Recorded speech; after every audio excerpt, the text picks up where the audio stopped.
Welcome back, everyone. This is part 2 of our Octopath Traveler series, and in this one, we're going to try to finish off Primrose's first chapter. Here, we're getting some help from a local townsperson. We're going to lure them, and we're going to use them later on. They're going to help us. So last time, it was more focused on story, but this time, there's still going to be some story, but we're actually going to go through and do some typical dungeon stuff, some more typical JRPG stuff, and the battle system will be introduced.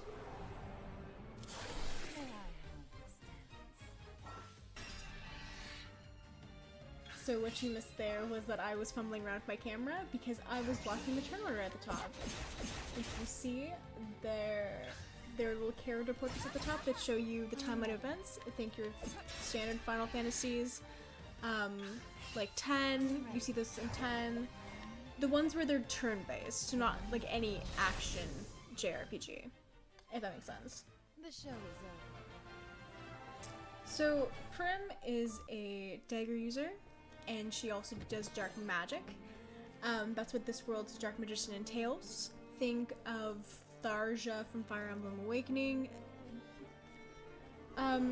It's much more utility than just a mage. She has the most in common with Therian, who's a thief, where he has control over one type of magic, and also daggers and swords. But Prim is a better overall magic user compared to some of the other characters we'll encounter. So here I'm just explaining that you can see the word summon, and that just basically brings the woman that we lured at the beginning into the combat with us, but we don't use that quite yet.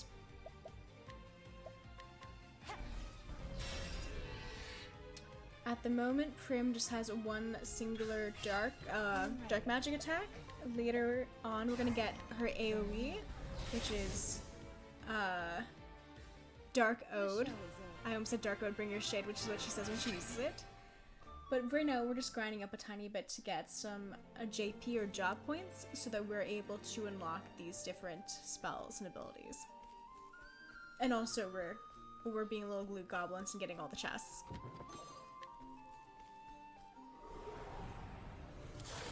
So that's interesting. The item that we just picked up there, the Shadow Soul Stone, is a consumable item that does a set quantity of damage. Elemental damage, I should say. Anybody can use them. And it's very useful to be able to break enemies or do a lot of damage quickly because it does do a set amount of damage. It doesn't scale in any way. There's two types. There's the small, there's the medium, and the large. Obviously the large does the most damage. But for right now, to get through boss fights, if we're starting to struggle, it never hurts to start throwing these stones. They can do roughly 400 if you use them against a broken enemy who's weak against it. So, great way to do some damage, because right now we're only doing about 160 just our normal.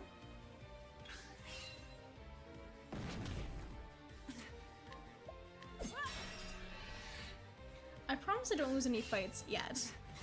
I sometimes know what I'm doing, and for this one, we're gonna scrape by, but we're also very close to leveling. And the nice thing about when you level up in this game is that you get a full heal and a full reset of your SP, so that's why I don't feel bad about spamming a lot of my spells if I'm that close to leveling up. So if you see me and you don't understand why I'm using all the spells, it's probably because I'm about to level up and I see that.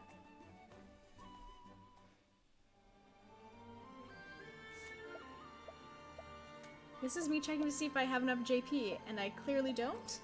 And the game will tell me when I do. But I apparently felt so correct in my assumption that I had enough that I went to the menu and even tried clicking on the button.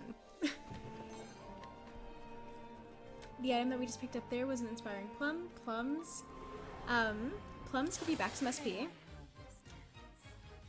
Inspiring Plums give you back SP. Grapes, healing grapes, give you back HP. Then there are pomegranates that give you BP, which are boost points. And then there are olives of life, which give you revives. So I don't think I mentioned it yet, but BP is these boost points that you use, and boost points basically just let you either empower an attack or an ability, I should say an ability or spell, or they let you perform multiple attacks with a weapon. Very useful to get through the little shields if you need a weakness, and you see that, for example, there are 3 shields, and you have 2 BP, and the enemy's gonna do a massive attack the next turn. You can use your 2 BP plus your normal attack to get through all 3 of the shields.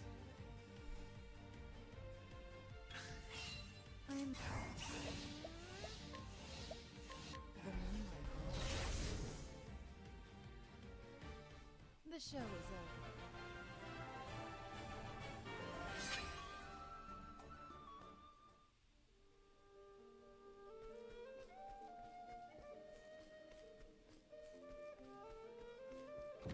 And here you can see me struggling trying to get through the layout of the dungeon, but that's nothing normal. I normally have issues navigating dungeons or just normal terrain in this game.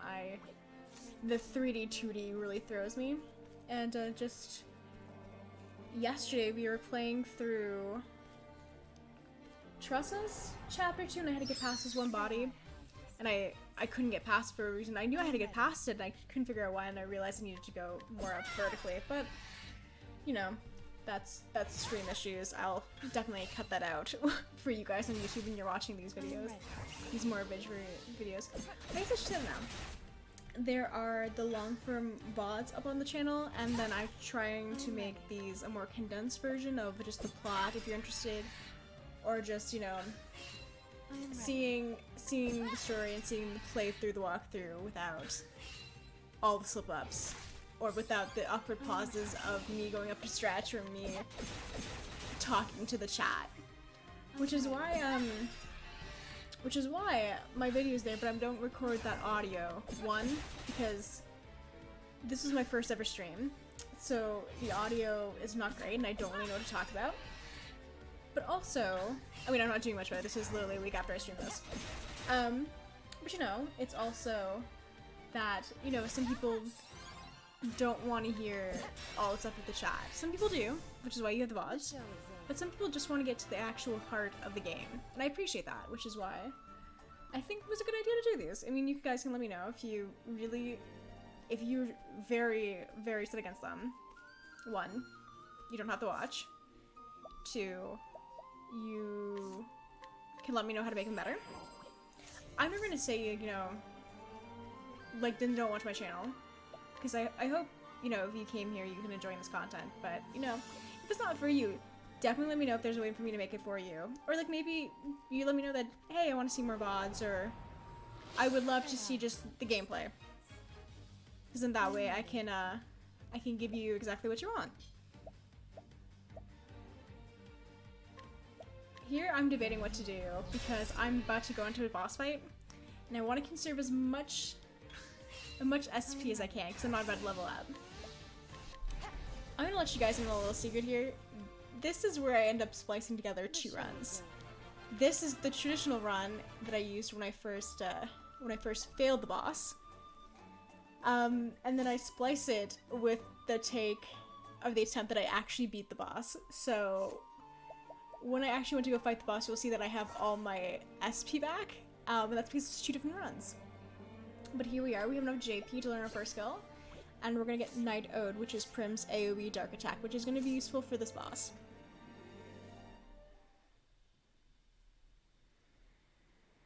He's going to get away. I won't let that happen. And where might you be off to, kitten?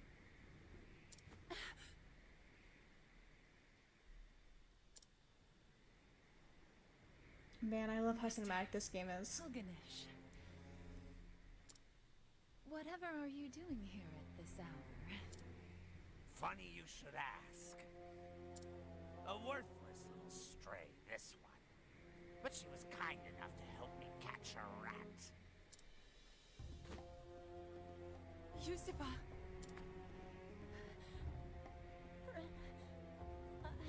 I'm sorry. She was quite intent on keeping her mouth shut, but my boys helped her get it open. It seems I was too lenient with the girl. I won't make that mistake again. No! Yusufa!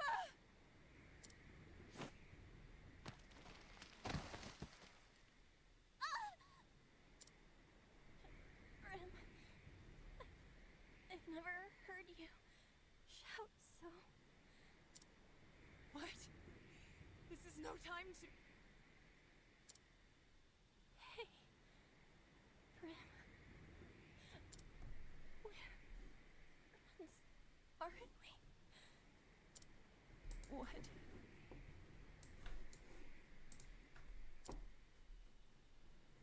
I was sold to this place as a child. Everyone was so cruel, so miserable.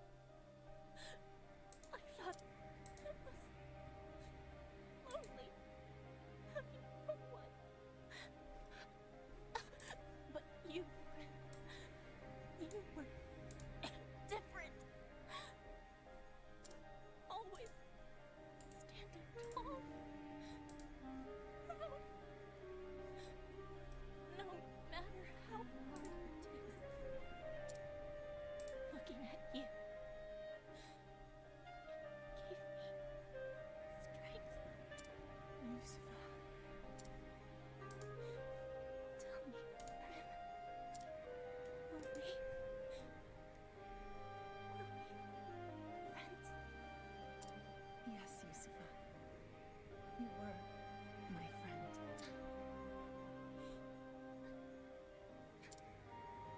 I'm so happy.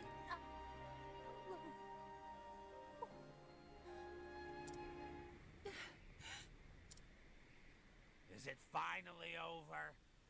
I must say, at least her last performance had some life. If she had shown that sort of potential earlier, I might have kept her on longer. Enough. What was that? I have danced enough for you. This was the last night that I belonged to you. Oh, was it now? So some wheels do turn in that pretty little head of yours. Here I thought it a waste as empty as the desert. I saw you for the foul swine you are the first time I laid eyes on you. You would take that tone with me? You're nothing but a stupid whore! You would have died on the street if not for me! You have given me nothing. I have always danced on my own 2 feet. I have always chosen where I step. Who do you think you're speaking to, whore? All these years, the jeers, the beatings, the dishonor, I endured it all. All for this day, the day that man appeared before me. I need your stage no longer. I dance for myself now. Primrose. You forget yourself, little kitten. But I understand. This is just your little show, yes? You wanted to see your master frown. Fine. Very well. You've had your fun.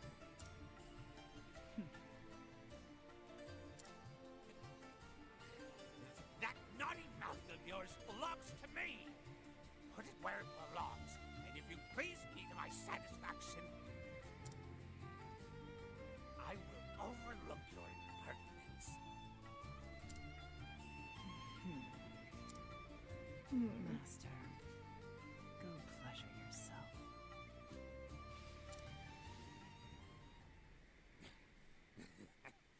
Wrong answer, kitten. You know what I do with cats that bite, don't you? I put them down, just like that one. It's a shame, Primrose. You were always my favorite. What a waste. Yes, terrible, terrible shame. The only shame is that I could not do this sooner, Master. And here's our first boss fight. I am ready. So the strategy for this one is really, as it is in most boss fight, is to make sure you get rid of the little underling minions first, so that it I'm ready. has an equal action economy, meaning that you as a player have equal to or more, or just simply the best ratio of actions compared to the computer, compared to the enemy. So to do that, you really want to, especially in the situation where there's only one of you, you want to make sure that you get down to just you and Helgenish as soon as possible, so that you're not trying to worry about three different attacks compared to your own.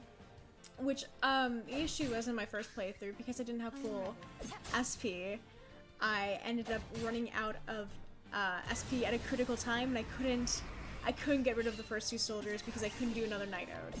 For this one, I was very lucky that the encounter I got before leaving the cave was something I could just break with my daggers, and so I didn't have to worry about forgetting to use an Inspiring Plum before I got into this boss fight. But this fight, the bosses in this game scale to the amount of chapters you completed, so this will be the easiest boss we ever fight, but it's also an issue because we don't have any healers in the party, and we're only one person compared to the action economy, right? So at the beginning we were taking a lot of damage because there was 3 against 1. What is good about this game, though, is because each chapter is basically designed to be played, and possible if you only have the one character, is that you will always be able to break and always be able to beat the boss, even if you don't do all the grinding. Primrose. You always were different from the rest. The fire in your eyes, it burned brighter than any others. I have seen many girls in my years, but none quite like you.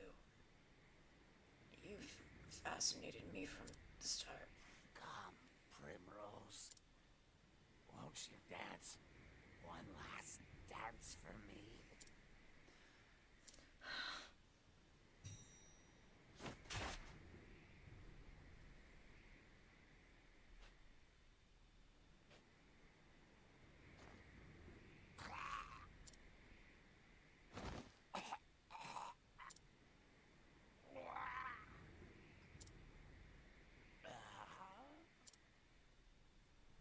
Quite the dancer yourself in the end.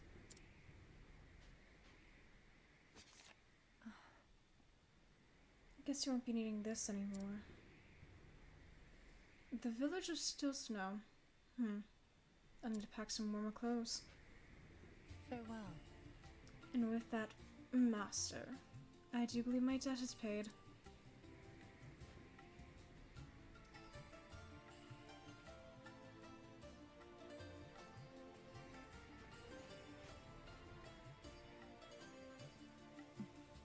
Yusfa.